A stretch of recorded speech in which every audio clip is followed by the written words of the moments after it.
문경교회 노성준입니다.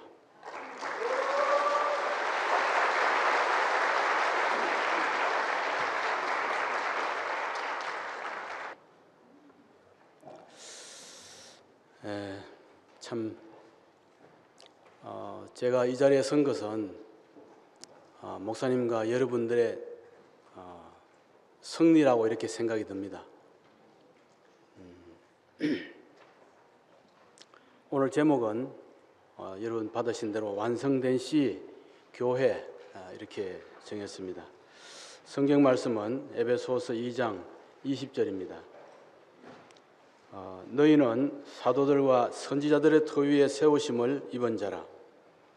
그리스도 예수께서 친히 모퉁이 돌이 되셨느니라.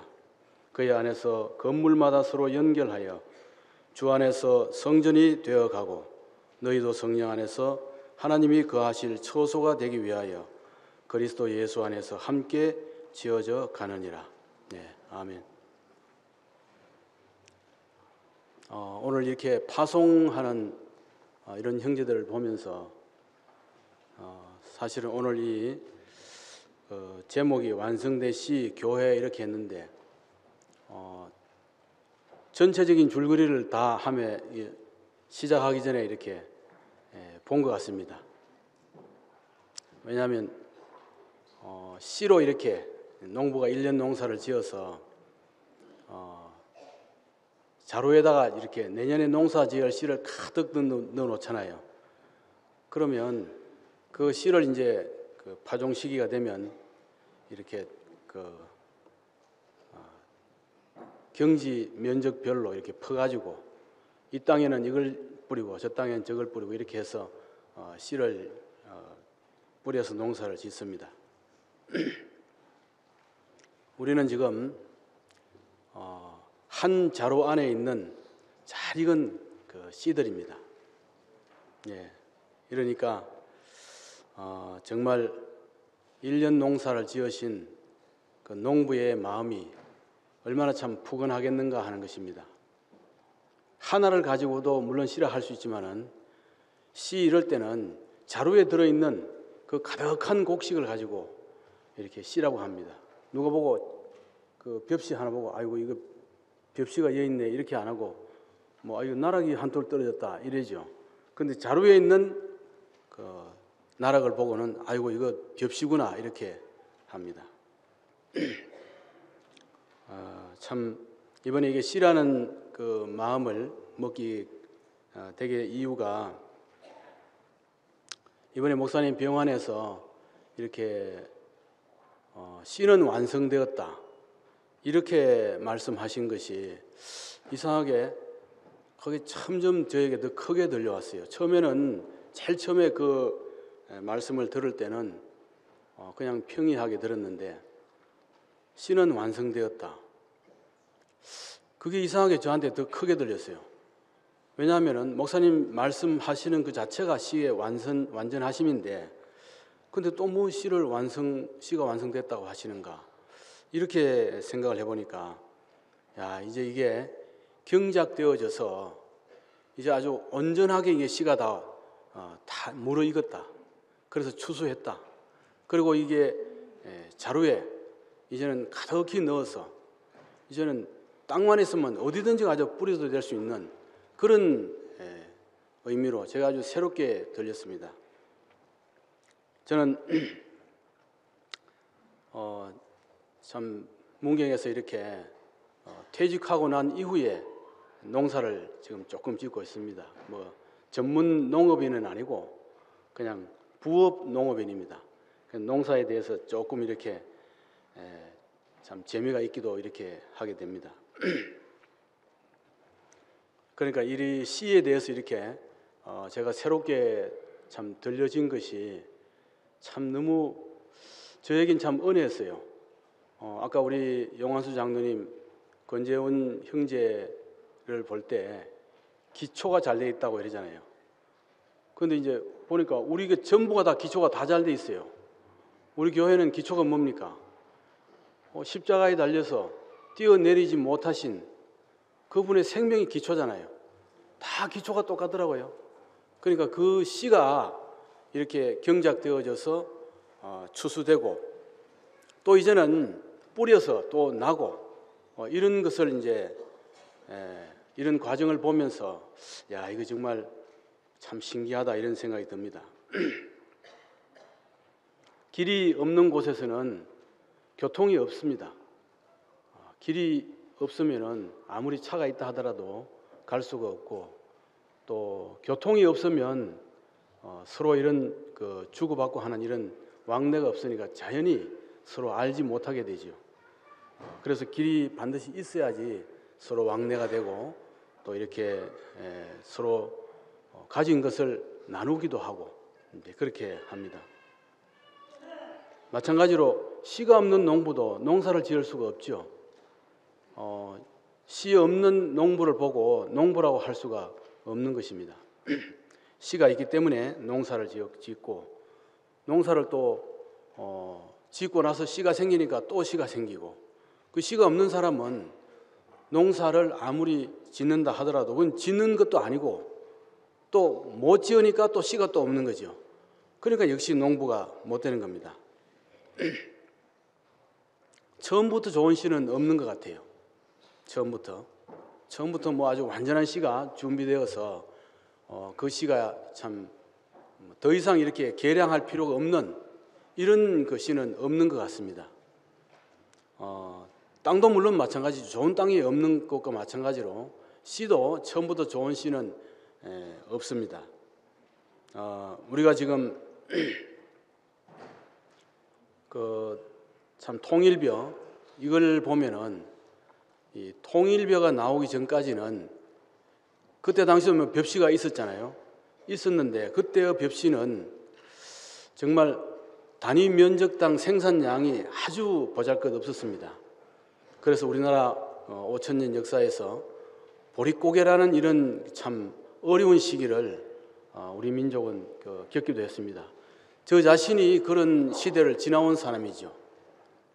봄이 되면 배가 고파서 이렇게 양식이 없기 때문에 배가 고파했죠. 배가 고파서 참 뭐라도 해서 먹으려고 애써야 되는 이런 시대가 있었습니다. 이게 좋은 씨가 만일 있었다면 이런 일이 뭐 있을 필요도 없겠죠. 그런데 이 씨가 그 뒤에 이제 종자를 개량하는 이런 분들로 인해서 자꾸 이렇게 경작이 되어지고 또 특성을 파악하고 또 안 좋은 건 또 제거하고 계속해서 이렇게 경작을 해서 지금 이렇게 좋은 씨가 나오니까 이제는 단위 면적당 쌀 생산량이 그때에 비하면 그 4배나 나요. 4배나. 옛날에는 한 가마니밖에 안 나왔던 게 지금은 4가마니 나옵니다. 그러니까 뭐 일시에 이게 식량난이 해소가 돼 버렸어요. 이게 처음부터 좋은 씨는 없는 겁니다. 그러니까 우리도 이렇게 좋은 씨이신 우리가 그리스도를 우리가 분배받은 것은 그 죽음을 참 겪어가면서 그 씨를 경작하신 분 때문에 이런 좋은 세계에 우리가 살고 있는 것 같습니다. 그러니까 우리 주님은 씨를 가지신 농부시죠. 아주 좋은 씨를 가지신 농부십니다. 요한복음 15장에는 내 아버지는 농부라 그랬습니다. 내 아버지는 농부라. 그 농부니까 당연히 씨가 있으시겠죠. 이래서 농부는 콩씨를 심고 콩을 수확하고 또 당연히 팥씨를 심어서 팥을 심어서 팥을 수확을 하게 됩니다. 이건 뭐 어느 누구라도 의심의 여지가 없습니다. 그 뿌린 씨대로 반드시 수확을 하게 되는 것입니다. 그런데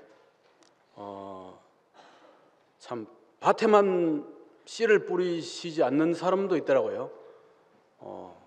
밭에만 씨를 뿌리지 않는 분도 있는 모양이라고요. 전도서 11장의 1절에 보면요, 내 식물을 강물에 던지라. 여러 날 후에 도로 찾으리라. 이런 말씀이 있어요. 세상에 여러분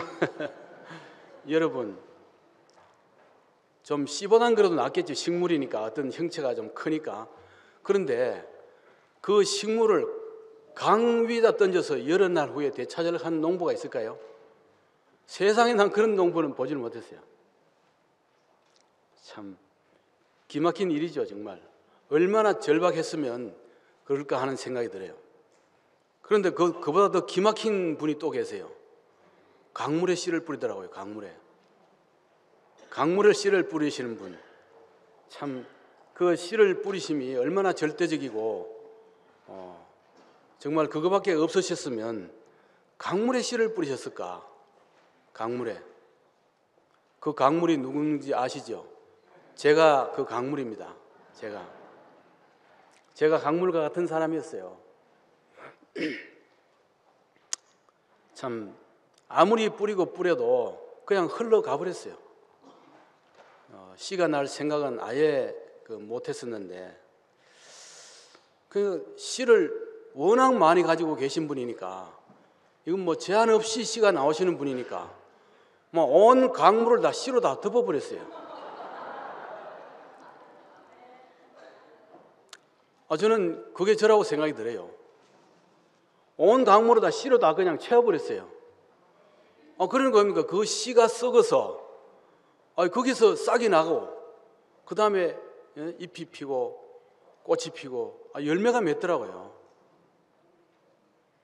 제가 이 자리에 선 것은 바로 그런 참 승리를 이렇게 여러분에게 지금 말씀을 하는 겁니다. 지난번에 우리 김진희 형제가 그랬습니다.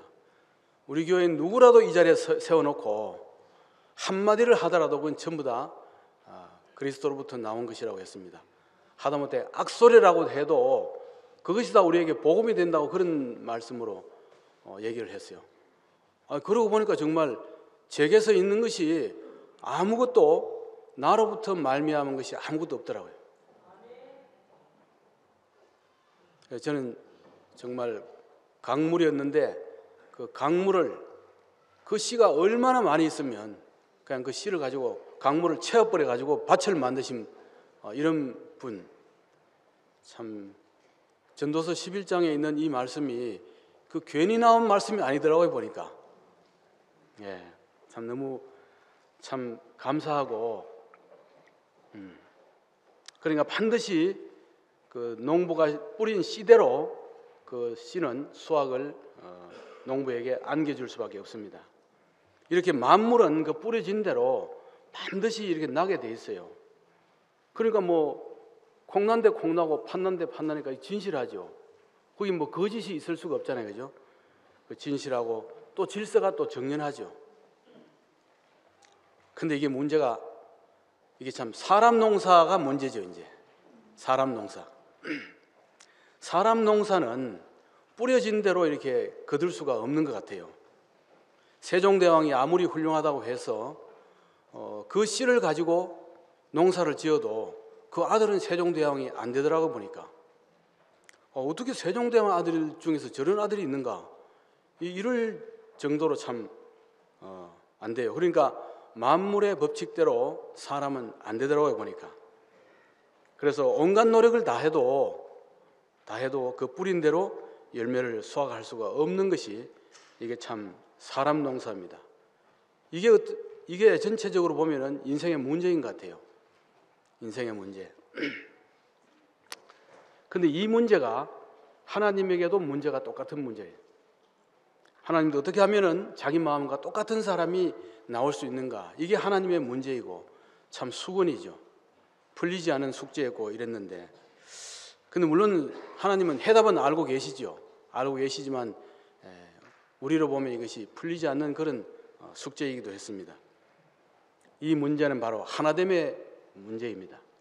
하나됨. 하나님과 사람이 하나 됐으면 이런 문제가 있을 필요가 없는 겁니다. 인생의 문제도 없고 하나님의 문제도 없는 거죠.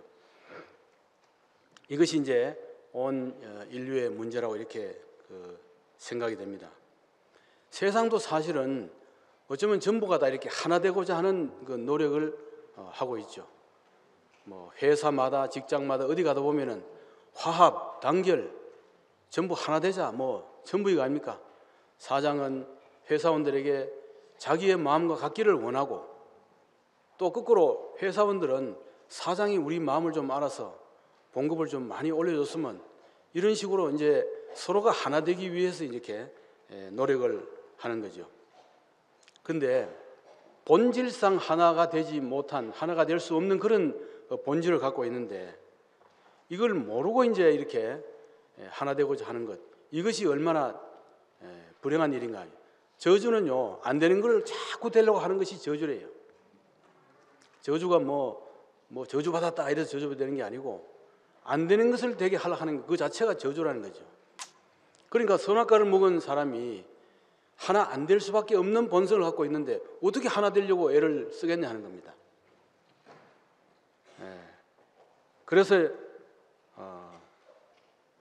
이렇게 사람의 문제가 참 온 지구를 시끄럽게 하고 하나님까지도 밤잠 못 자게 하시는 이런 일이 돼버렸어요.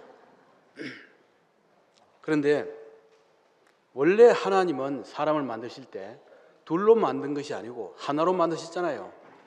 뭐 여러분 다 아시다시피 그렇게 했잖아요, 그죠? 아담을 만드실 때 하나로 만들었습니다. 또 동산 안에 있는 그 아담, 이거는 결국 하나님과 하나란 얘기입니다. 그런데 어떻게 하나 된 거 보니까요, 벌거벗었는데 안 부끄러워하더래요. 이건 하나 됐다는 얘기잖아요. 부부간에는 하나이기 때문에 부끄럽지 않잖아요. 그게 하나 됐습니다. 그러니까 원래 아담은 하나님이 하나 되도록 그렇게 만드셨어요. 그런데 이것을 사탄은 거기에 만족하지 못하고 쏘갔죠. 사탄에게 쏘가가지고, 아담은 사탄에게 쏘가가지고 이렇게 선악과를 먹고 부끄러운 사람으로 변했어요.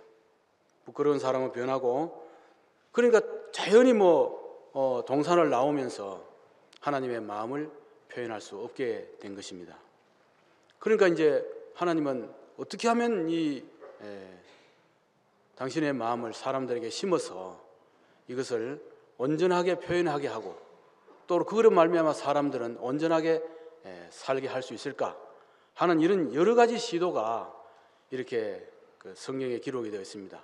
수많은 선지자들이 동원이 되고 또 절대적인 이런 위기에서 살려주기도 하고, 그리고 온갖 혜택을 다 베풀었지만은 그렇지만은 하나 되지 않게 된 거죠. 그렇게 함으로써 많은 과정을 겪게 됐는데, 이 수많은 그 과정, 하나 되기 위한 이 수많은 과정이 그 성경에 기록된 그 전체를 말하고 있는 것 같아요. 그러니까 성경을 꼭 짜면은 하나님과 사람이 하나 되는 것이죠. 하나 되는 것입니다. 하나 되는 그 과정을 기록한 것이니까 이런 일 저런 일 많이 있었다 하더라도 그것은 전부 하나님과 사람이 하나 되는 것을 이제 표현하고자 하는 것입니다. 그렇게 하나님이 노력을 많이 하시고, 그래도 결국 구약의 말라기에서는 하나님의 그 안타까운 마음을 피력한 것을 볼 수 있습니다. 아비의 마음이 자녀에게 미치지 못하고 자녀의 마음이 아비에게 돌이키지 못한다. 이 얼마나 안타까운 마음이겠어요. 그러니까 하나님도 만족하지 못하고 사람도 방황하는 이런 나그네 신사가 되어서 참 하나님을 끝에 가면 결국 하나님 원망이더라고요.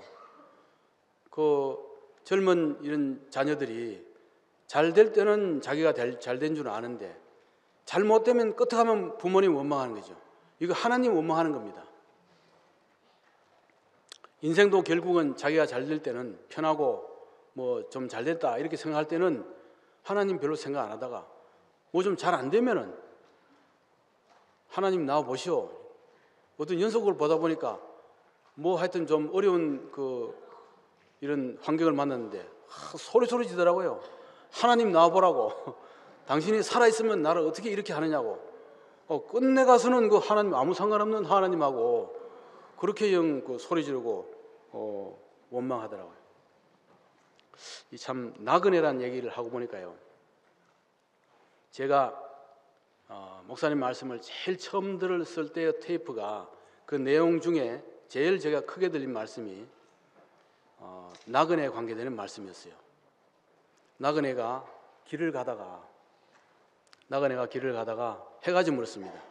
그 요새 자야 될 거 아니겠어요? 그 여인숙을 들어갔어요. 여인숙을 들어갔는데 여인숙에 들어가 보니까 장판도 형편없고 벽지도 형편없고 장롱은 문짝에 떨어져서 덜렁덜렁하고 이런 여인숙에 들어갔다는 얘기죠. 그래서 그 나그네가 야, 어떻게 이 여인숙을 이렇게 할 수가 있냐. 그래서 그 나그네가 거기서 장판도 새로 하고 벽지도 새로 하고 장롱도 새로 들려놓고 이게 인생의 참 오늘날 사람들이 사는 그런 모습이라 이거죠. 하루 저녁만 자고 그냥 지나가면 될 텐데 거기서 그냥 장판 새로 갈고 도배사 불려서 새로 벽지 갈고 뭐 장롱까지 새로 들여놓고 이렇게 하더란 얘기예요. 야, 이거 정말 그때 제가 들은 말씀에 그게 너무너무 신선했어요. 목사님이 그런 그 예를 드시고 말씀을 하셨어요. 참 이 나그네라는 것이 얼마나 이게 주제 파악을 못한 것이냐, 그죠? 참 주제 파악을 못한다. 이 국어 점수를 제대로 잘 못 받아가지고 주제를 잘 파악 못해요. 그래서 저 같은 경우에도 참 주제를 많이 파악 못했어요. 참 정말 저밖에 모르고 이러던 사람이 있죠. 그래서 이 나그네가 그런 나그네 참 입장이었는데 그때 정말 제 생각에 이제 전환점이 오게 됐어요. 그래 그걸 가지고 그때는 제가 그 동네에 다니는 참 침례교회에 이렇게 직분을 가지고 있었을 때거든요. 그래서 그걸 가지고 청년의 헌신 예배를 하라고 해서 제가 수요일 날 그런 내용을 가지고 말씀을 이렇게 했더니 담임 목사가 대번 태클을 걸더라고요. 그냥 아니 노집사 어떻게 그렇게 그런 설교를 할 수 있냐고. 아니 너무나 당연한 것 같은데 인생이 나그네라는 것을 나그네라고 모르는 것, 그리고 거기 들어가서 뭐 자기 주제를 파악하고 뭐 이런저런 일을 하는 것이 그게 인생이라는 것을 얘기하는데 그게 뭐 잘못됐는지 잘못됐다는 거예요. 이래서 제가 목사님 말씀을 이렇게 접하게 되는 이런 참 중요한 이런 포인트가 되었습니다. 결국 이 주제 파악을 못하면 결국 자기 갈 길을 가면서도 앞에 낭떠러지가 있는데도 계속 고입니다. 뭐 계속 고하면 낭떠러지 떨어져 죽는 것밖에 없지 않습니까? 그러니까 창조주이신 하나님과 피조물인 아담, 이 둘은 참 영원히 평행선이에요. 하나 될 수가 없습니다. 절대로 하나 될 수가 없습니다. 참 이 절대로 둘이 하나 될 수 없는 이 그 생명이 있는데 42대, 42대의 과정을 거쳐서 누가 오셨어요? 예수 그리스도께서 이 땅에 오셨잖아요. 42대의 과정이라는 것은 우리가 이제 한 대 한 대 이렇게 하려고 하니까 그렇지 그 과정을 우리가 만약 직접적으로 우리가 그 안에서 경험했다면 그게 얼마나 기가 막힌 과정을 겪을 수 밖에 없었는가 하는 것입니다. 그래서 우리 주 예수 그리스도께서 이제 이 땅에 오셨다는 겁니다. 그래서 이제 하나님과 사람이 드디어 온전하게 하나로 만나지게 된 것입니다.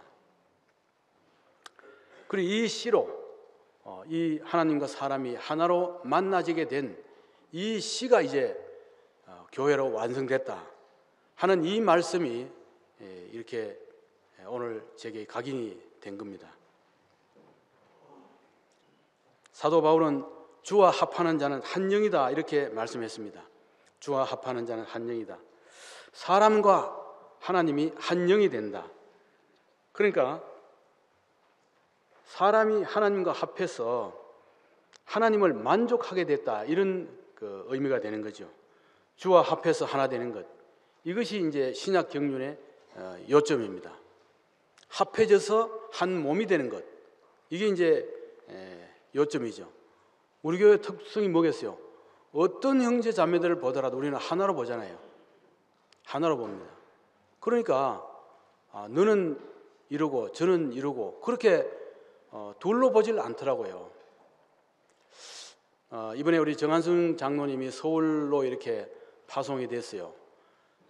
정한승 장로님이 그동안 이제 문경교회를 늘 이렇게 순회를 하셨어요. 참 그걸 이렇게 생각하면은 정말 감사할 수밖에 없습니다. 감사밖에 없습니다.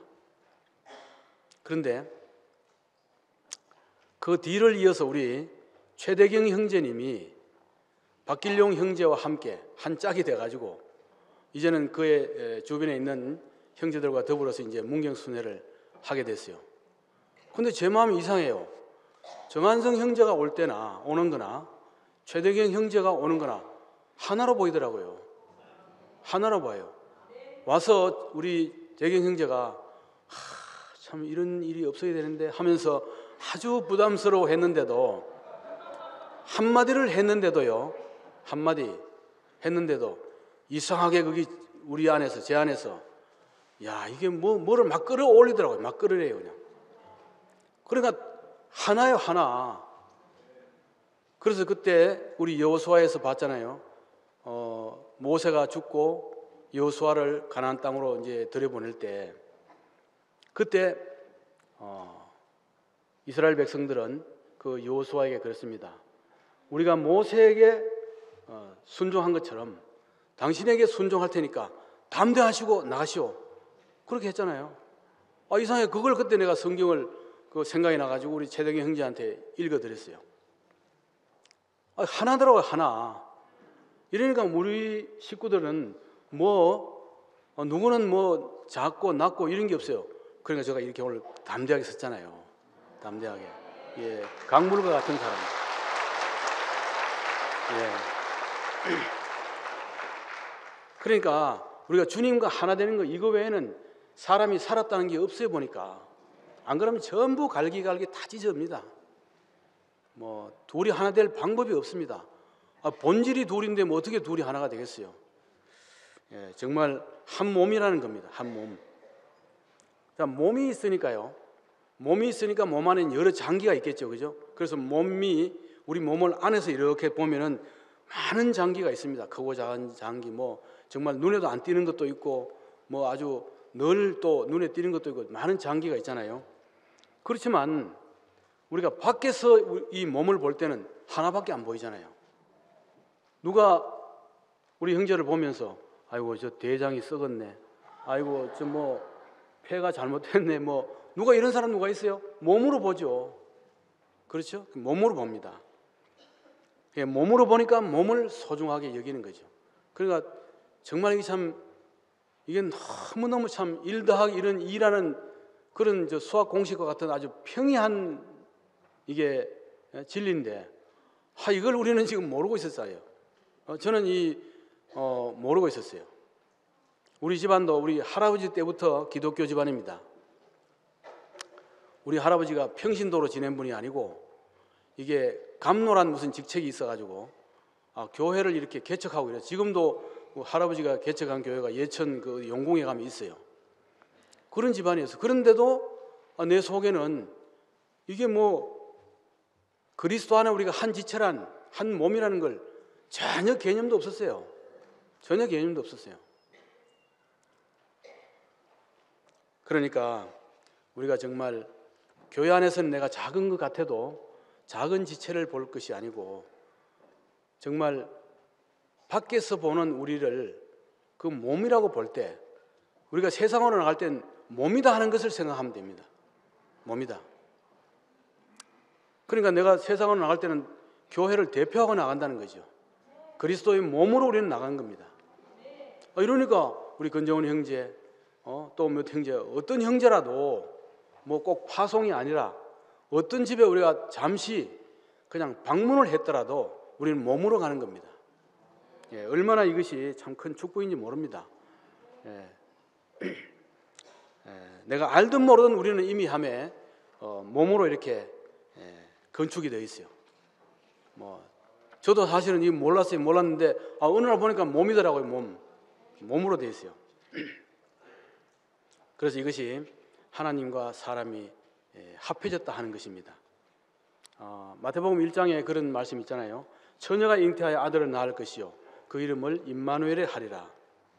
이렇게 말씀하셨어요. 이 임마누엘 이것이 하나님이 우리와 함께 계시다 이런 뜻이라는 겁니다. 하나님이 우리와 함께 계시다. 하나님이 우리와 함께 계시는데 우리와 함께 계시니까 나와 하나가 됐다는 얘기인데 결국 뭡니까? 내가 하나님의 성분, 내가 하나님의 본질로 산다 하는 것 아니겠습니까? 하나님이 우리와 함께 계시대요. 그러니까 이 구체적인 또 실제를 사도 요한은 요한복음에서 그렇게 말씀을 했습니다. 말씀이 육신이 되어 우리 가운데 거하심에 그랬습니다. 말씀이 육신이 되어 우리 가운데 거하시면 아주 구체적이잖아요. 하나님이 우리와 함께 계시다. 조금 좀 덜 구체적일 수가 있는데 말씀이 육신이 되어 우리 가운데 거하심에 이건 너무나 구체적인 겁니다. 하나 됐다는 것이죠. 하나님과 사람이 구체적으로 하나 됐다 하는 것입니다. 그러니까 이 말씀이 육체가 되신 분, 이분으로 인해서 하나님의 그 수많은 구약의 세월이 이제 종지부를 찍고 하나님의 수건이 풀리게 됐고 하나님이 참 정말 숙제를 풀려고 했던 그 숙제가 단숨에 그냥 100점으로 되어버렸어요. 그러니까 이 말씀이 육체가 되신 분, 이분으로 인해서 새로운 시대가 전개되게 되고 출발이 된 것입니다. 그러니까 예수님의 전생에는 뭡니까? 제자들과 하나 된 것이에요. 사실 제자들과 하나 된 것, 하나 되기 위해서 이렇게 예수님은 살아가신 거죠. 우리가 창조도 사실은 하나 되는 거잖아요. 창조도 우리가 잘 알다시피 마지막 엿새 날에 하나님이 사람을 만드실 때 그것도 하나님 따로 사람 따로 있는 게 아니고 흙으로 빚은 사람에다가 생기신 하나님이 거기서 숨을 불어넣었다. 하나님이 사람과 하나 됐다 이거잖아요. 그러니까 사람이라는 존재도 결국은 이렇게 하나님과 사람이 합해져서 하나 돼서 이렇게 사람이 된 것입니다. 하나 돼서. 근데 이것을 이제 그 아담은 그 사탄에게 속아서 이렇게 하나님 마음을 깨닫지 못하고 선악과를 먹게 되었고, 선악과를 먹게 되었으니까 당연히 자기는 하나 될 수 없을 뿐더러 생명 말씀 자체이신 그 하나님을 오히려 지식화해 버렸어요. 지식화해 버려서 스스로고만 그 지식에 깔리게 되고 또 만물에 종살이하는, 어찌 보면 만물에 찌꺼기만도 못하게 그렇게 취급을 받으면서 살아간 것이, 이게 정말 얼마나 그 일생에 무거운 짐이겠나 하는 거죠. 그러니까 이마에서 땀이 마를 날이 없는 거죠. 이마에서 땀이 마를 날이 없습니다. 어떻게 이것이 하나로 합해지는가 합니다. 이것이 정말 합해질 수 없는 것이 어떻게 하나로 합해지는가. 그 임마누엘이신 분이 오셔서 그냥 오셔서 하나님 저 강변에 계시고 강 건너편에 계시고 우리는 강 이쪽에 있으면은 이게 절대로 하나 안 됐을 거예요. 그죠? 근데 그 임마누엘이신 분이 우리에게 찾아오셨어요. 찾아오셔서 함께 살으셨기 때문에 우리가 지금 하나로 된 겁니다. 하나로 된 거예요. 함께 산 것이 없으면은 우리가 참 육신적으로도 부모님에게 태어나서 부모님과 함께 산 일이 없으면 부모님의 모든 것을 나는 알지 못합니다. 그렇죠? 그러니까 함께 이렇게 살았기 때문에 지금 우리가 오늘날 이 자리에서 이렇게 하나로 이렇게 살게 된 것입니다. 각자 집이 다르고 하나로 살았다 하니까 한 지붕에 살아야 되는가? 그게 아니잖아요. 집이 다르고 남녀가 다르고 노소가 다르고 국적이 다르고 해도 결국 우리는 이 하나인 교회 안에서 살았기 때문에 저절로 이렇게 하나로 이렇게 살게 됐어요.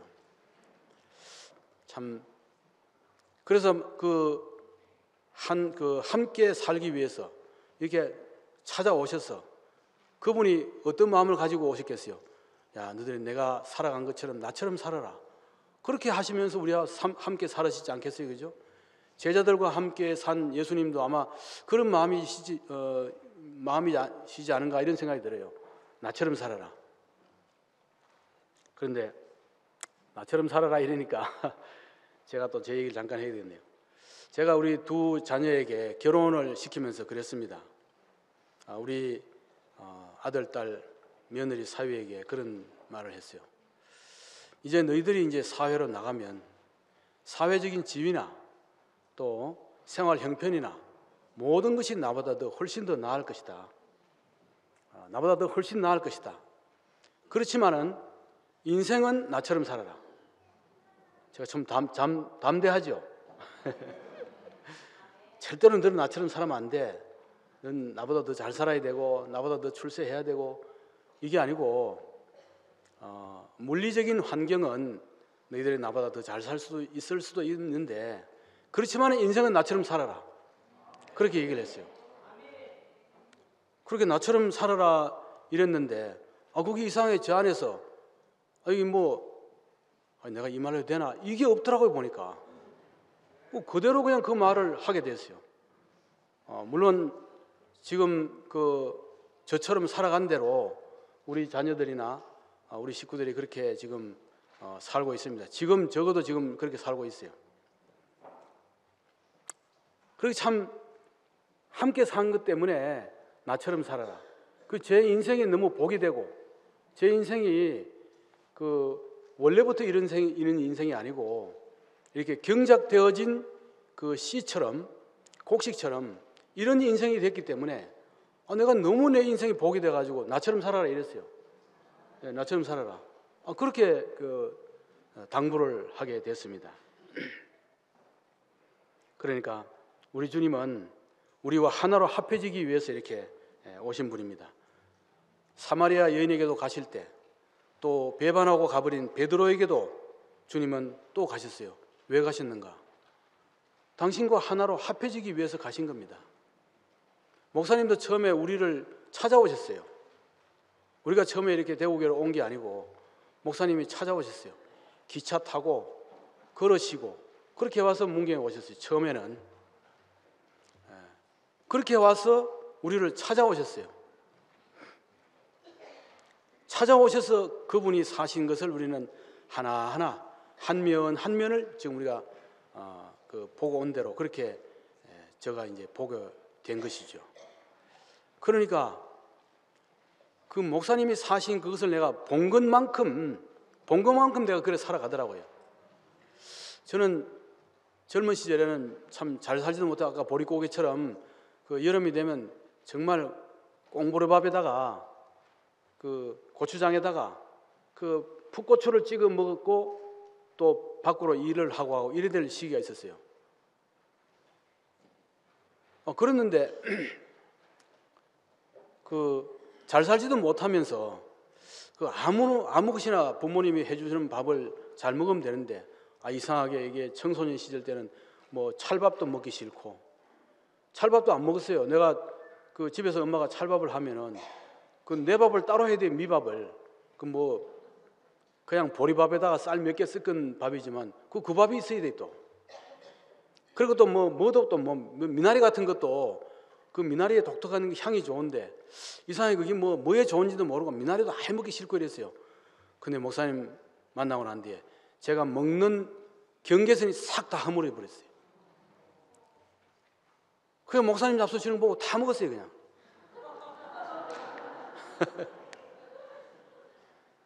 우리 보양식이라는 게 있잖아요. 보양식. 구체적으로 말 다 안 드리겠습니다. 보양식. 땅에 기는 거, 땅에 뛰는 거 할 것 없이 보양식. 다 먹게 됐어요. 전에는 그 본래 못 먹었어요. 내 개념이 싹 사라지더라고요. 요즘 목사님이 잡수시는데 목사님 잡수시는데 못 먹을 게 뭐 있나? 이런 생각이 자꾸 드는 거라. 이상하게. 목사님 하시는 말씀은 못 알아들으면서 이상하게 그분 이 사시는 그걸 보면서 그게 내 안에 쏙쏙 들어오는 거라. 참 정말 신기하더라고요. 그래서 저에게 먹는 음식에 대한 마지노선이 다 무너져 버렸어요. 참 이렇게 함께 사는 게 이렇게 참 중요한 것 같아요. 그래서 이렇게 합해지기 위해서 오신 우리 주님이신데 이것이 이제 아까는 어떻게 합해지는가 했지만 이제는 어디서 합해지는가 그거잖아요. 어디서 합해지는가? 이게 이제 십자가에서 합해지더라 하는 겁니다. 십자가에서. 그러니까 십자가에서 완성되는 거죠. 십자가에서. 그래서 사도 바울은 내가 그리스도와 함께 십자가에 못 박혔나니 이렇게 갈라디아서에 말씀을 했습니다. 이 말씀은 우리 인생의 운명을 아주 분명하게 하시는 말씀 같아요. 내가 십자가에 못 박혔나니 거기서 하나 될 수 있으니까요. 거기서. 그러니까 십자가에 달려서 참 뛰어내리지 못하시는 분, 이 주님이 우리의 운명이시죠. 우리의 운명입니다. 이 운명은 누구도 바꿀 수 없는 것 같아요. 누구도 바꿀 수 없는 것 같아요. 자기 운명을 바꾸려고 백방으로 노력을 하잖아요. 지금 모든 사람들이 그렇습니다. 그런데 이 운명을 누가 바꾸겠어요? 마지막에 가보니까 전부 다 한 줌의 뭐죠? 한 줌의 흙입니다. 예, 흙. 딱 한 줌밖에 안 되더라고요. 한 줌. 이 흙의 운명을 누가 바꾸겠습니까? 금으로 코팅한다고 그 흙의 운명이 금이 되겠습니까? 그죠? 돈으로 금을 아주 싸고 또 에어싸고 한다 하더라도 돈이 흙이 되겠습니까? 흙이 돈이 되겠습니까? 절대로 이 운명은 바꿀 수가 없는 것입니다. 최종적으로 인생의 운명을 밝히 보여주신 것이 바로 십자가에서 보여주셨는데 그 이상의 과정은 없어요. 그 이상의 과정이 있으면 또 좀 더 나은 무슨 뭐 운명이 있을까 이랬는데 아주 최종적으로 보여준 운명이기 때문에 이거는 변개할 수가 없다는 것입니다. 그러니까 흙의 길은 흙이고 또 흙은 흙 안에서밖에는 하나가 될 수가 없습니다. 흙이 영원히 살 수 있는 길은 어디예요? 공중으로 날아서 내가 참 저 몽골 지방에 있는 그 황사가 날아서 한국까지 온다고 해서 그게 영광스러워집니까? 오히려 사람들을 괴롭히고, 그죠? 너무너무 참 그래서 황사 때문에 병도 생기고, 사람들이 지금 창문도 닫아야 되고 이런 겁니다. 그런데 그 티끌 같은 흙이 어디서 영원히 살 수 있는가? 흙으로 하나 되는 것밖에 없습니다. 흙으로 하나 된 길밖에. 이거는 세월이 흘러서 아무리 흘러가도 이 흙 안에서 발견된 이 절대적인 운명, 십자가에서 우리에게 보여주신 이 절대적인 운명은 이건 누구도 손댈 수 없고 하나일 수밖에 없다고 하는 것입니다. 그러니까 이 주님께서는 이 길로 가시는데 이 길이 지금 주님의 길이시지만 또 이게 우리의 운명적인 길입니다. 저는 이 운명적인 길을 잘 몰랐어요. 그래 가는 분만 가고 나는 또 이 길로 가면 되지 했는데 이게 아니더라고요 보니까. 그래서 주님은 그 길로 가셨고 또 제자들을 그 길로 이끄신 것처럼 우리 주님도 또 이 길로 우리를 또 이끄시더라고요 보니까. 그래서 우리 주님을 따라서 주님이 가신 그 길에서 십자가를 우리가 하나로 합해지는 것, 이것이 이제 우리의 길이고 이것을 인식하는 것이 우리의 구원입니다. 인식하는 것이 구원이에요. 모르면은 그렇게 못 사니까 알았다, 인식했다. 이거는 우리가 그렇게 살 수 있는 그 삶이 나오거든요. 삶이 나오니까 구원이라는 얘기입니다. 그래서 사도 요한은 하나님의 장막이 사람들과 함께 있음에 하나님이 그들과 함께 계신다. 그들은 하나님의 백성이 되고 이렇게 했어요. 하나님의 백성이 되고 어디서?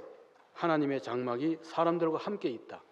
하나님의 장막이라는 장막은 텐트를 말하는데 하나님과 사람이 한 텐트에 있다 이런 뜻이니까 한 텐트에 있는 사람은 한 식구잖아요. 우리가 예전에 여름 집회에는 전부 각기 텐트별로 지냈어요. 학교 교실을 빌려가지고 전부 칸칸이 이렇게 해가지고 그 사이에 전부 텐트를 치고 식구마다 그 텐트에 오복하게 이렇게 여름 집회를 지냈습니다. 그러니까 한 식구가 됐죠.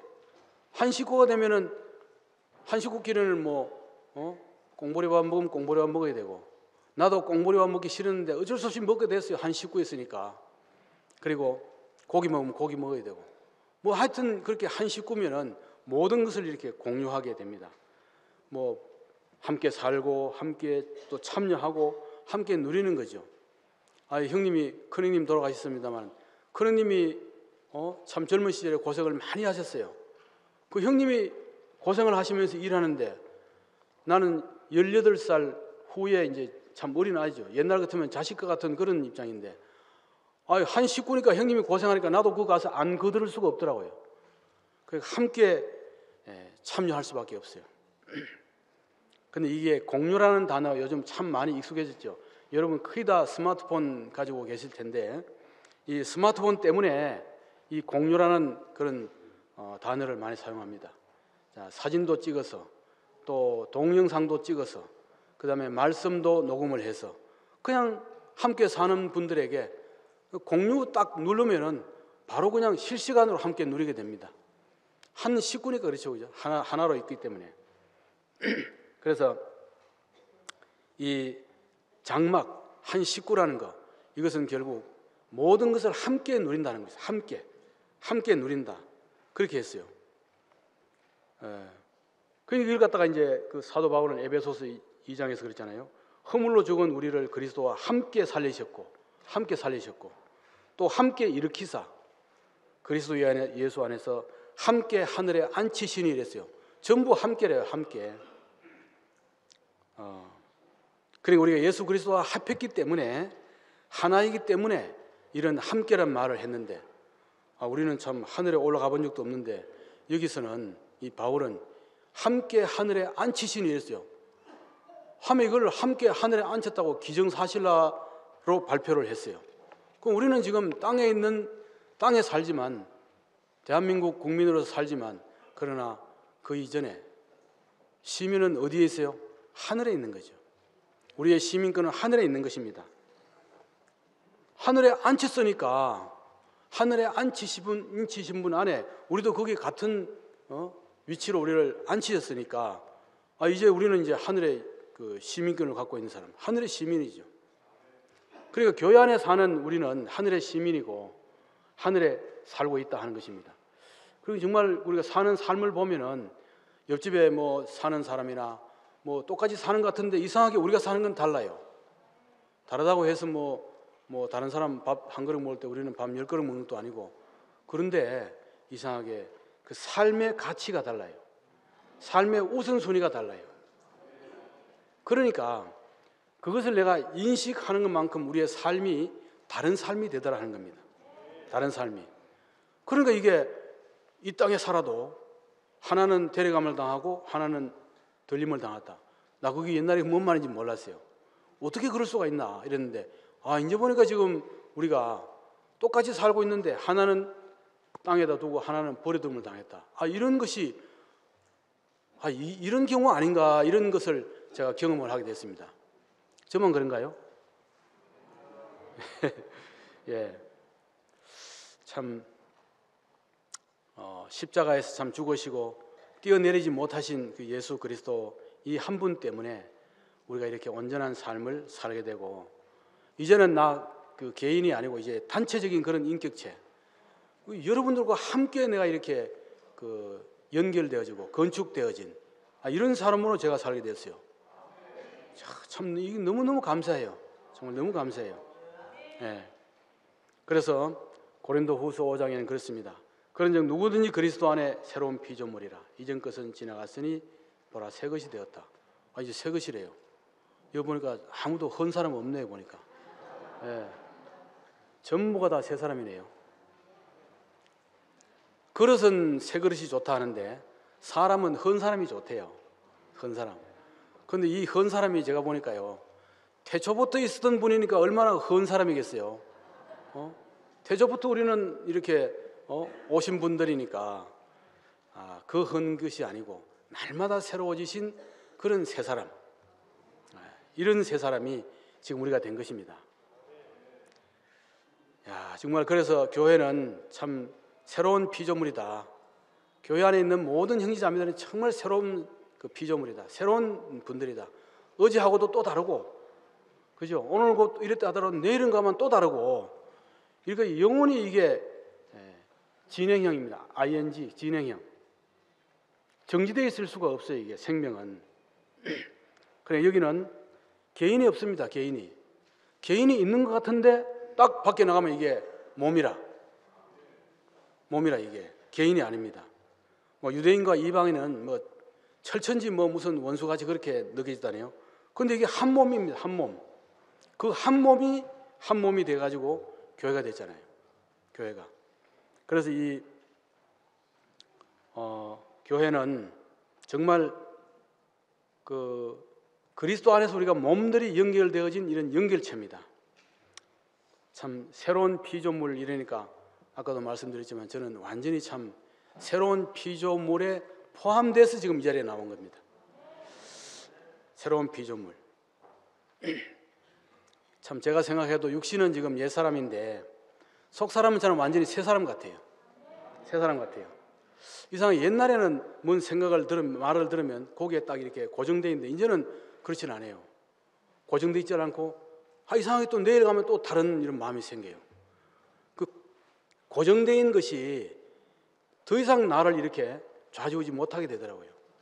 그리고 완전히 새 사람이 되어버렸어요. 아직도 완전한 것은 아니지만 그래서 참 이건 내가 단 창조됐구나 이런 생각이 들어요. 창조됐구나. 내 것으로부터 원래 내 한테 있던 것이 뭐 조금 더 이렇게 개선돼 가지고 나온 것이 아니고 완전히 창조됐구나 이런 그 말씀을 알아줘요. 그러니까요 창세기 1장 1절이 야 그게 어떻게 거기 풀려지는지 모르겠어요.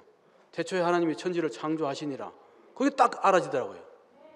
그건 내게서 이게 창조되지 않은 것은 아무것도 없어요.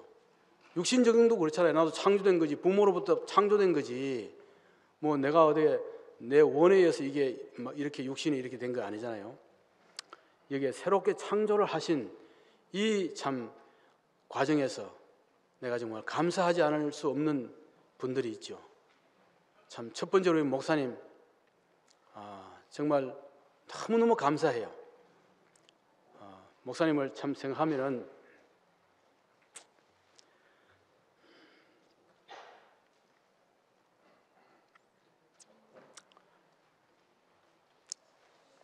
참 물속에 잠긴 같은 저에게 찾아오신 거죠. 18년을 이제 순회를 문경을 하셨는데 그렇게 오랜 세월을 참 순회를 하셨어요. 그래도 한 번도 이마를 찡그려 본 그런 찡그려진 인상을 못 봤어요. 또 이마에다가 조금이라도 무슨 좀 너희들 좀 말씀 좀 잘 들었으면 안 좋겠나 이런 어떤 그 마음의 어떤 원이라도 이마에 새겨져 본 일이 없는 것 같아요. 저는. 그래서 한결같이 격주로 오셨어요. 탁탁 격주로 한 주 건너서 탁탁 오셨어요. 눈이 오나 비가 오나. 지난번에 우승택 장로님 말씀하실 때 이화령 고개 넘는 얘기 하시대요. 그 이화령 고개가 그게 넘자면은 30분을 그 비 오는 날이 아니고 그냥 맑은 날에도 30분 넘어가야 됩니다. 지금은 이제 그 밑으로 터널이 생겨서 불과 뭐 한 2, 3분만 되면 바로 지나오지만 옛날에 목사님이 오실 때는 그 제를 넘어야 됩니다. 그리고 거기에 만일 눈이라도 쌓이고 얼음이라도 얼면은 그 어떻게 넘어오겠어요? 그 위험하고 거기서 예전에 그 버스가 굴러서 저 밑에 낭떠러지에 가서 굴러가지고 사람이 많이 죽기도 하고 정말 위험한 고개였죠. 그 고개를 눈이 오나 비가 오나 계절에 상관없이 이렇게 문경을 순회를 하셨어요. 참 그게 강물에 씨를 뿌리는 마음이 아니면은 어떻게 오겠느냐고요. 그래도 뭐 처음에 우리가 이제 이 말씀을 듣고 목사님 말씀을 듣게 됐을 때는 우리가 다니던 그 침례교회를 단체적으로 참 출애굽을 했어요. 우리 큰형님을 비롯해서 여기 남세순 그 형님도 계시는데 그때 그 교회의 주축이 되는 그런 모든 분들이 단체로 그냥 탁 출애굽을 해버렸어요. 그 교회에서 그냥 한 20명 되는 분들이 그냥 싹 빠져나와 버렸어요. 그렇게 했어요. 그렇게 했는데 정말 그렇게 나와가지고도 말씀을 참 그렇게 잘 못 알아들었어요. 그런데도 목사님은 한결같이 근데 날마다 오시면서 그 교회 식구들이 하나하나 느는 것이 아니고 하나하나 줄었습니다. 왜냐하면 대구로 또 가야 되죠. 대구에서 또 누구 좀 어떤 사람이 필요합니다 하면 또 대구로 이사가고 또 대구로 이사가고 마치 모판 같았어요. 모판. 그 모판에서 잘 기르는 거 있다가 또 필요가 생기면은 또 이렇게 옮겨 심고 그러니까 점점점 숫자는 줄어들었어요. 그런데 목사님은 한결같이 오셨어요. 보다 못해서 우리 대구 식구들이 목사님 그 문경에 뭐 하러 가십니까? 숫자가 느는 것도 아니고 그렇다고 말씀을 듣고 화답을 아주 뭐 잘하시는 것도 아니고 그냥 항상 그날이 그날이고 아, 그 사람이 그 사람인데 그럼 뭐하러 가십니까? 그래서 아까 내가 강물에 씨를 뿌리신 분을 봤다 이랬잖아요. 목사님 대답이 뭐라 하신지 아세요? 나는 강물에 씨를 뿌리는 마음으로 간다. 그랬어요. 강물에 씨를 뿌리시러 온다는 거예요. 얼마나 이게 참 그분은 절박한 마음으로 씨는 꺼내면 뭐 이게 뭐 요술 램프처럼 꺼내면 씨는 나오는데 이게 안 되면 그냥 뭐 강물이라도 덮어버려야 되죠 뭐. 그래서 목사님이 이렇게 순회를 하셨어요. 그래서 순회를 하셨어요. 그렇게 오랫동안 순회를 하셨어요. 그 목사님 뭐 18년이라는 세월도 몰랐는데 어느 날 가보면 계절이 바뀌더랍니다. 봄이 되는가 했으면 하면 벌써 여름이고, 여름이 됐는가 했는데 이미 벌써 하면 눈이 펄펄 날리고 이렇게 됐어요. 그래도 18년 된지 몰랐는데 우리 연숙자매가 간증할 때마다 목사님 18년 순회하셨다 하는 얘기를 목사님이 들으시고 아이고 18년 됐는가? 이런 생각을 했대요. 그렇게 오랫동안 목사님이 순회를 하셨습니다. 목사님 정말 이 기회에 정말 너무 감사하고 우리 자매의 소원이 그거라요. 한 번이라도 목사님께 기쁨이 되어드렸으면 좋겠다 이거예요.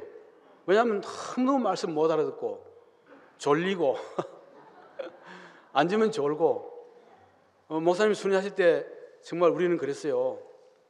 목사님 말씀 시작하면 그냥 절을 열심히 합니다. 1시간 말씀하시고 노래 딱 시작하면 눈이 반짝 뜨입니다. 그래도 눈이 반짝이라도 떴으니까 얼마나 다르겠어요. 계속 자면 어떻겠습니까? 그랬어요. 그랬는데 목사님 참 마침내 강물을 다 채우셨습니다. 강물을 다 채우시고 거기서 지금 열매를 수확하시고 씨를 지금 자루에 가득히 지금 넣어놓고 또 농사를 지금 하려고 어디 땅이 없나 이렇게 보시는 것과 같이 됐습니다. 어쨌든 목사님 건강하시고 정말 오래오래 사셔서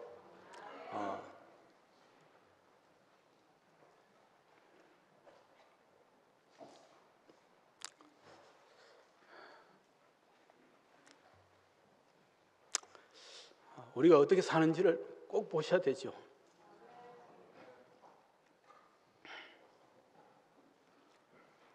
그 다음 우리 참 노경 그 장로를 얘기 안 할 수가 없는데 육신에 참 혈육이고 그렇지만 우경이가 대구로 고등학교를 갔어요. 대구 상고를 나왔는데 대구를 나와서 그러니까 강남으로 갔죠. 강남 갔던 제비죠. 그러니까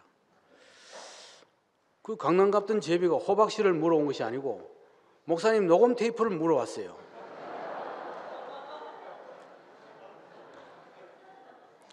그런데 그 안에 호박씨 안에 온갖 뭐 검은 보화가 그 있는 것처럼 그 테이프 안에 이렇게 파면 파도 끝나지 않은 보석이 나올 줄은 꿈에서 생각 못했죠.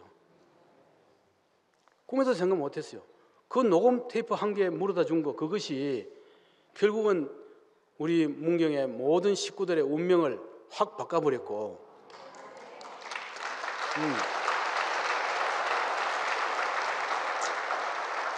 이거는 뭐 정말 이 보화는 이게 마르지 않는 보화 같아요. 마르지 않는 생수 같아요. 네 배에서 생수가 흘러 넘치리라. 그게 실제가 돼버렸어요. 그 테이프 한 개 때문에. 그래서 내가 참 이 노경 장로에게 정말 감사의 말씀을 드리지 않을 수가 없습니다. 그리고 우리 정한선 장로님, 홍원선 장로님 참 너무 감사하죠. 특별히 정한선 장로님과는 지금 제가 40년째 지금 같이 이렇게 만나고 이렇게 한 지체로 살게 됐죠. 목사님이 18년 순회하시면서 건강상 형편 때문에 순회를 못 하시게 되면서 이 두 형제들이 목사님의 마음을 알아서 문경을 순회하게 됐어요. 그 뒤로 홍원선 장로님은 또 다른 지역으로 또 차출돼서 가시고 정한성 장로님은 지난달 서울로 가시기 전까지 우리 최대경 형제에게 바톤을 넘기기 전까지 지금까지 우리와 함께 하셨어요. 그래서 그 뿌려진 씨에다가 물 주고 가꾸고 정말 이렇게 우리를 돌봤죠. 그러니까 전부가 다 이렇게 협력해서 이 그리스도, 이 십자가에 달린 예수 그리스도의 씨를 이렇게 살려내는데 너무너무 정말 온 심혈을 기울이게 됐습니다. 그리고 이 자리에 앉은 여러분 다 그렇죠. 다 그렇습니다. 그리고 문경교회 식구들과 특별히 또 우리 서윤숙 자매에게는 감사하지 않을 수가 없어요. 우리 윤수 자매는요, 오로지 그리스도와 교회밖에 없어요. 뭐 다른 건 다 제껴놓고, 그래서 하도 그거밖에 없는 사람으로 이렇게 살아서 제가 그랬습니다. 당신은 100년에 하나 날까 만 사람. 100년 걸쳐서 오랜 시간이 걸려야 된다 이 말이 아니고 그렇게 귀하더라고요. 그리스도와 교회밖에 없이 사는데 그게 왜 그렇게 귀한지 모르겠어요.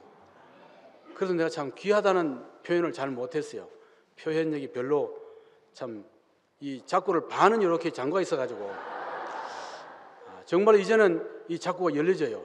자꾸 이래 정말. 그래서 이 자매 때문에 사실은 제가 이 말씀을 더 깊이 알아듣게 됐어요. 네. 정말 너무너무 감사합니다. 우리는 이렇게 새로운 피조물입니다.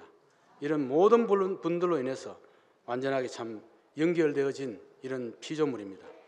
이게 건물마다 연결돼서 이제 성전이 된다고 그러잖아요. 이제는 이게 하나하나 이제 뗄 수가 없어. 이게 한 칸 떼려고 하면 건물이 다 움직여 버려요. 이러니까 이제 뗄 수가 없게 돼 버렸어요. 이것이 이제 완전하고 최종적인 사회다 하는 것입니다. 그래서 우리 주님은 우리의 참 선물이고 우리의 생명이고 양식이고 또 나라고 기업이라는 겁니다. 자, 이 말을 하고 보니까요, 선물, 참 선물 없는 인생이 얼마나 팍팍한가 이런 생각이 들어요. 선물은 내가 노력한 것만큼 내가 그 대가를 받아서 산다. 이러니까 이게 굉장히 참 팍팍해요. 그런데 그러다가 누가 선물을 한 보따리 주면은 마음이 얼마나 넉넉합니까? 이래도 넉넉한데 인생 자체가 선물이다. 이렇게 우리를 만드신 분이 이보다 더 우리에게 더 참 복되신 그 분이 누가 있겠냐는 겁니다. 그러니까 에베소서 2장에 그랬어요. 은혜로 구원을 받았나니 하나님의 선물이라. 우리 전부가 다 이게 선물 받은 사람들이야. 그러니까 이게 얼굴이 이렇게 환하고 누구를 봐도 넉넉하고 이런 것 같아요. 선물이 이제 풍성하니까. 그 다음에 생명이 있잖아요. 생명이 없다면 다 죽었죠. 다 죽었어요. 살았다고 할 사람이 누가 있겠습니까? 생명이 없는데. 양식도 그렇죠. 양식이 없으면 다 죽었습니다. 근데 양식이 많다고 해도요, 먹지 말아야 될 양식이 많다면 그건 어떻게 되겠어요? 그건 죽어야 되는 거죠. 이 먹지 말아야 될 양식, 선악과로부터 나오는 그 지식이라는 그런 양식, 이거는 정말 먹지 말아야 될 양식이 이게 분명한 것 같아요. 그래서 우리는 꼭 먹어야 될 양식을 지금 먹고 먹지 말아야 될 양식을 구별하는 그런 참 분별력이 우리한테 있는 거죠. 그걸 갖다 구별했다, 거룩하다 이렇게 표현하대요. 그러니까 참 먹지 말아야 될 양식은 안 먹고 꼭 먹어야 될 양식은 먹고, 이게 우리의 참 체질이 된 것 같습니다. 나라, 그죠? 나라. 요즘 나라에 대해서 많은 이런저런 얘기가 있습니다. 어쨌든 간 나라가 잘 돼야 돼요. 어쨌든 나라가 잘 돼야 됩니다. 나라 없는 백성은요, 이건 누가 죽여도 그거 가지고 누가 문제 삼는 사람 아무도 없어요. 배 타고 그냥 바닷가에 태평양을 가도요, 이거는 먼저 보는 사람한테 그냥 목숨 내놔야 되는 겁니다. 해적한테 당하고 또 안 되면 파도에게 죽고 고기밥이 되고, 이건 누가 그래도 이건 난민 신세는 누구 해도 거들떠보지도 않습니다. 나라가 있습니다. 나라가. 예수님도 하나님이 하늘에 이룬 그 나라가 이 땅에도 이루어지게 하옵소서, 나라 때문에 얘기를 하시잖아요. 이 나라, 교회 나라, 이게 이제 우리 나라고 여러분이 나라고 저의 나라입니다. 나라, 정말 이게 참 나라 중요합니다. 그리고 기업이라는 거 우리가 봤잖아요. 다말이 뭐 때문에 그 기업이 얼마나 중요했길래 목숨 걸고 그런 참 무모한 그 시도를 했는가 하는 거죠. 그렇게 무모한 시도를 했는데 사실 그게 성공했기 때문에 예수 그리스도의 조상이 됐지만은 이 기업이 없는 백성, 땅이 없는 백성, 이거는 정말 방랑하는 신세일 수밖에 없어요. 그 로마에 가서 그 바티칸 궁에 베드로 성당에 가니까 사람들이 어마어마하게 몰려 있어요. 거기서 가이드들이 하는 얘기한 거예요. 집시들을 조심하래요. 집시들. 소매치기 한대요. 소매치기 하니까 집시들, 이 사람 조심하라더라고요. 그 기업이 없는 사람은 집시와 똑같아요. 뭐 유랑하고 떠돌아다니니까, 그죠? 야, 그러니까 이 기업이 있는 백성이 얼마나 참 복이 되는가 하는 것입니다. 그래서 이렇게 그 십자가에서 참 뛰어내리지 못하신 분 때문에 우리가 이렇게 여러 가지 참 이런 영양소, 우리가 살아가야 될 이런 모든 것들이 그 안에 포함이 된 것입니다. 그래서 이걸 권세라고 이렇게 얘기를 하는데, 마태복음 28장에 그랬어요.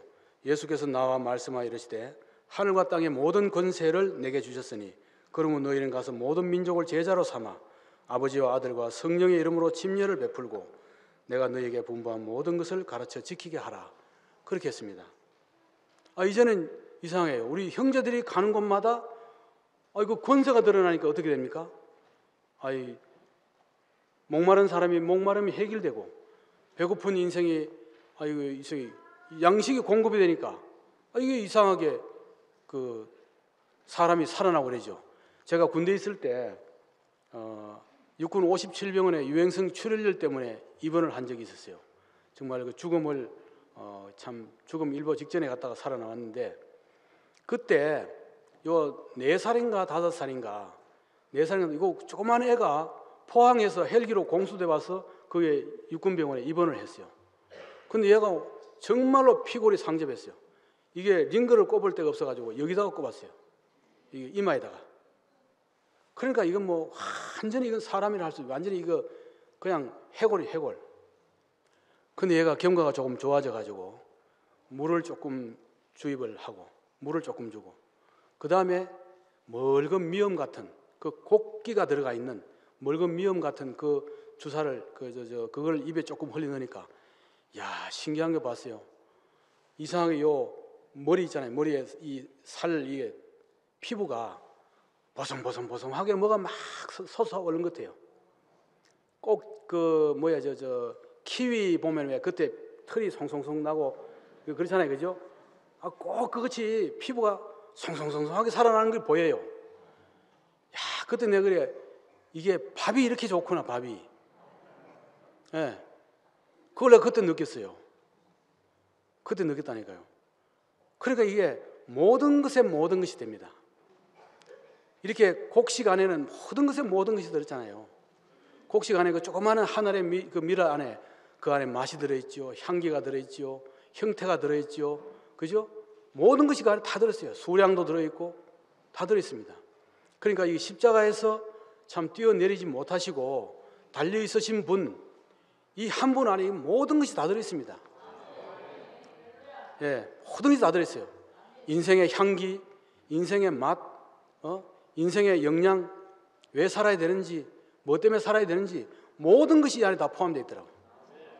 그래서 제가 자녀들에게 나처럼 살아라 이랬어요. 괜히 그런 게 아닙니다. 예, 야, 정말 그 벽돌 한 장도 못 돼 가지고 그냥 이리 채우고 저리 채우고 돌아다닐 저 같은 인생이잖아요. 벽돌 한 장. 그런데 그 벽돌을 가지고 건물 안에다 포함시켜 줘 가지고 이게 완전히 수십억짜리 건물 안에 딱 포함을 시켜주니까 누가 내 벽돌 보고 너 벽돌 100원짜리지? 누가 그럴 사람 누가 있어요? 야, 이거 20억짜리 건물이구나 이러죠. 우리 같이 그렇게 격상됐습니다. 그러니까 이 나라가 잘 돼야 되죠. 교회가 잘 돼야 됩니다. 형제 자매 여러분들이 잘 돼야 됩니다. 예, 잘 돼야 됩니다. 그러니까 이 모든 것에 모든 것이 되시는 이 주님, 여기에 우리가 참 포함이 돼가지고 이제 우리가 이렇게 하나님의 성전으로 건축되어져 가는 것입니다. 장차는 이것이 새 예루살렘으로 더 영광스럽게 드러나게 될 것이죠. 그래서 교회는 영원히 창성할 겁니다. 야곱이 므낫세와 에브라임이라는 그 두 손자를 놓고, 므낫세가 장손이고 에브라임이 차손이에요. 그런데 야곱이 장손을 그 오른손에 축복을 하지 않고 차손인 에브라임을 축복을 했어요. 왜 그런가? 에브라임은 창성하다는 의미가 있어요. 그러니까 야곱이 창성한 그 에브라임에게 거기다 오른손에 축복을 했다는 것입니다. 교회는 거기로부터 이제 시작이 돼요. 그러니까 이제는 우리는 창성할 일밖에 남지 않았습니다. 예. 정말 이제 부자 될 일밖에 남지 않았어요. 그러니까 걱정하지 마시고 정말 십자가에 달려서 참 뛰어내리지 못하시는 이분을 우리가 꿈에서도 보고 눈 떠서도 보고 눈 감아서도 보고 존재로서 그냥 이 그분 안에 우리가 포함되게 돼 있는 이것이 우리의 인생이라는 것을 우리가 알면은 우리의 인생이 얼마나 큰 축복이고 정말 이것이 이제 완성이 된 것 같아요. 지난번 23일 동안 우리 교회에서 밤에 전부 그 기도 집회를 했잖아요. 이 시가 얼마나 온전한 것인가를 그때 저는 정말 그 경험을 하게 됐어요. 그리고 목사님도 정말 살으셔서 그 광경을 참 이게 다는 다 못 보셨지만은 이렇게 보시면서 얼마나 이 시가 완성된 시인가. 그래서 시가 완성됐다 이렇게 말씀하신 것 같기도 해요. 제 해석입니다. 그러니까 하여튼 이렇게 우리가 이런 놀라운 세계로 시 안에 이렇게 포함시켜 주셔서 마르지 않고 온전한 이런 영원히 주님과 함께하는 이런 삶을 허락해 주신 주님을 찬양합니다.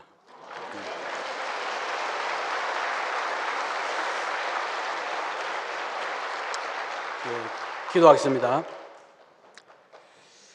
은혜롭고 감사하신 아버지 하나님, 이 땅에 말씀이 육신이 되신 예수 그리스도를 우리 가운데 보내시고 십자가에서 과정을 통해서 영원히 하나님과 하나 될 수 없었던 우리를 하나 되게 하셨습니다. 하늘의 작은 미라를 뿌리시고 경작하셔서 풍성하고 온전한 씨를 얻으신 신실하신 우리 주님, 사마리아 여인 같고 베드로 같은 인생들을 찾아오셔서 십자가에 못 박혀 뛰어내리지 못하심으로 유대인과 이방인을 한 몸이 되게 하신 것처럼 우리 모두를 당신의 몸 안에서 당신의 생명으로 한 몸 안에 지체로 삼으셨음을 감사합니다. 십자가에 못 박혀 뛰어내리지 못하시고 흩으신 당신의 생명 안에 이 생명을 우리 모든 형제자매들이 연해서 건축으로 건물이 되고 하나님의 처소로 지어지도록 하셨음을 감사합니다. 주님께서 가신 길이 우리의 길인 것을 알게 하신 것을 감사합니다. 완전하고도 최종적인 사회, 교회의 생명이신 예수 그리스도가 널리 전파되기를 원합니다. 이 온전한 씨로 거듭난 우리 모두의 발길이 닿는 곳마다 물이 갈라지고 주님의 몸이 세워지는 일에 우리 모두가 하나로 참여하게 되기를 소망합니다. 주님의 은혜가 세세토록 우리를 인도하시기를 원합니다. 예수 그리스도의 이름으로 기도드립니다. 아멘.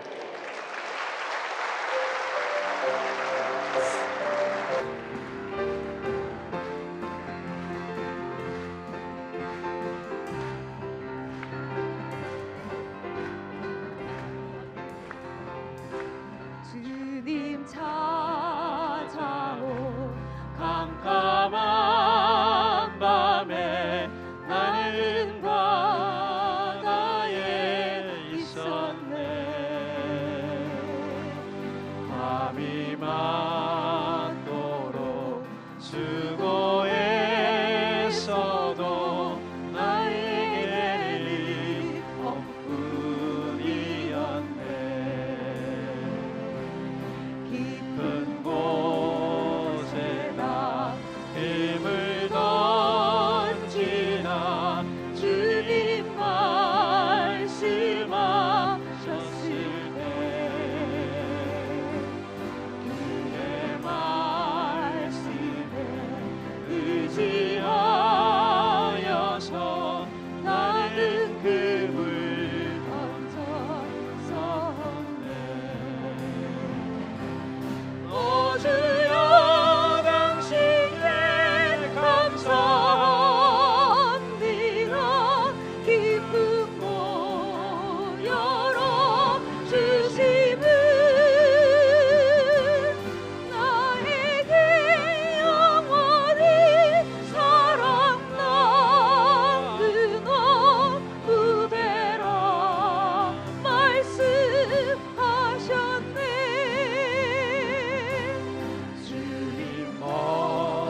다시 바다에 금을 던지고 있었네. 밤이 많도록 수고했어도 잡힌 것이 전혀 없었네. 이리 올라와 생선 먹으라. 주님 준비해 주셨네. 그때 비로소 주님이신 주 문을 바라보았었네.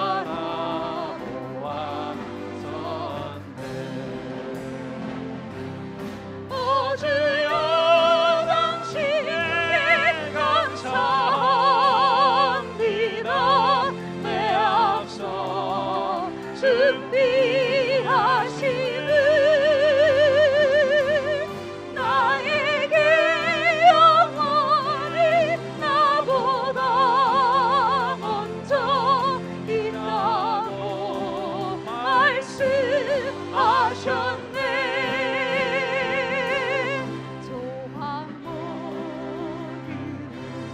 주님 나에게 물을 말씀이 있었네. 내가 이 사랑보다 더욱 나를 사랑하려 하였네. 그러하외다 내가 주 사랑 아는 줄을 아십니다. 그러나 주님 내 삶을